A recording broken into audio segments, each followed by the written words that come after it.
Chapter 22 The New Word. A new word was spreading across the island. The word was Roz. Everyone was talking about the robot, and they wanted nothing to do with her.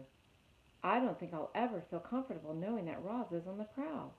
I hope Roz camouflages herself as a rock forever. Shh! There's Roz now. Let's get out of here. Roz wandered the island, covered in dirt and green, growing things, and everywhere she went, she heard unfriendly words. The words would have made most creatures quite sad. But as you know, robots don't feel emotions, and in these moments, that was probably for the best. Chapter 23 The Wounded Fox. My face! My beautiful face! Somebody help! Fink the fox was lying on a log, howling in pain, with a face full of long, sharp quills, when Roz appeared. Isn't there anybody else who can help? Would you like me to leave? Said the robot. No, please don't go. I'll take what I can get. What happened? I didn't think that Porcupine would see me in the bushes, and then when I went for his throat, suddenly there were quills in my face. Why did you go for his throat? Why do you think? Because I was hungry. Well, if you had not attacked the porcupine, you would not have quills in your face. Yes, Roz, I know that, but a fox has got to eat. I just didn't expect him to put up such a fight. Look, there are even quills in my paws. I can't walk. My face is numb. I could die if you don't help me. And there's the picture.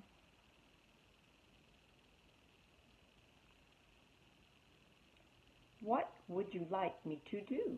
Said the robot. I'd like you to pull out the quills. Roz calmly knelt beside Fink and said, I will pull out the quills. The robot started to tug on a quill, but it snapped off in her fingers. Fink yelped and said, Pinch it closer to the skin. So Roz pinched the broken quill closer to the skin, and then, very slowly, she pulled it out. The fox winced in pain and said through his teeth, Please, Roz, pull them out faster. This is agony. Roz quickly tugged out another quill, then another and another. The fox lay perfectly still, eyes closed tightly, wind whistling through his nose, until every single quill had been removed and placed in a neat pile beside him. Fink struggled to his feet. Thanks, Roz. I owe you one. The fox smiled briefly, and then he limped away. Chapter 24 The Accident.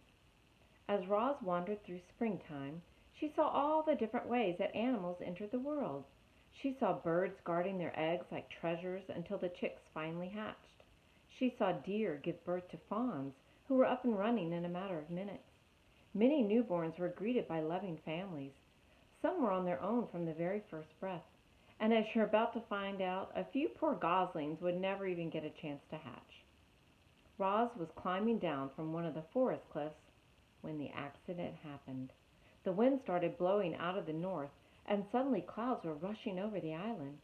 With the clouds came a spring shower, a downpour actually, and there was our robot clamping her hands onto a wet block of stone on the side of the cliff. But the block couldn't handle the extra weight, and as the heavy robot hung there, cracks suddenly shot through the stone, and it started breaking apart. Down went the robot, plummeting to the treetops below.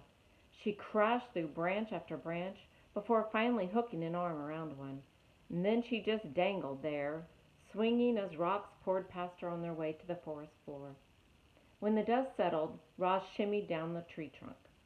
The ground was littered with broken rocks and splintered wood and pulverized shrubs.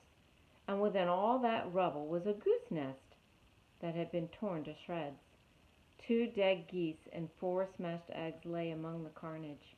The robot stared at them with her softly glowing eyes, and something clicked deep inside her computer brain. Roz realized she had caused the deaths of an entire family of geese. I was going to stop, but that's too. Let's keep moving. Let's do chapter 20.